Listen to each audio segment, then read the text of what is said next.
জামুয়ানির episode শেষ করে এই ভিডিওতে চললাম গুরগুরিয়া নেচার ক্যাম্পে। 30 কিলোমিটার ওপরে ড্রাইভ করে আবার ফরেস্টে এন্ট্রি করলাম কালিকা প্রসাদ গেট দিয়ে। দুই ক্যাম্পের মধ্যে এরিয়াল ডিস্টেন্স 5 কিলোমিটার হলেও আমাদের 31 কিলোমিটার ঘুরে আসতে হয়, কারণ ফরেস্টে আর কোনো রাস্তা ছিল না।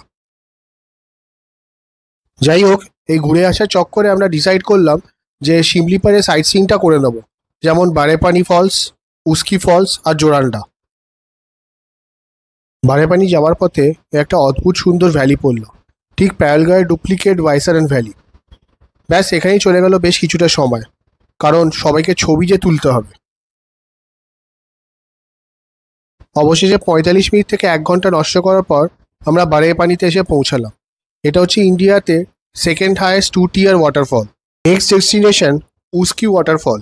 এটা বারেপানি থেকে অ্যারাউন্ড 15 কিলোমিটার দূরে। এই ওয়াটারফলে যেতে গেলে আপনাকে প্রায় 500 থেকে 600 মিটার জঙ্গলের মধ্যে দিয়ে ট্রেক করতে হবে। তবে হ্যাঁ, বিকেল 4টের মধ্যে ঢুকতে হবে, নালে এন্ট্রি নেই, কারণ ভাল্লুকের নাকি উপদ্রব আছে।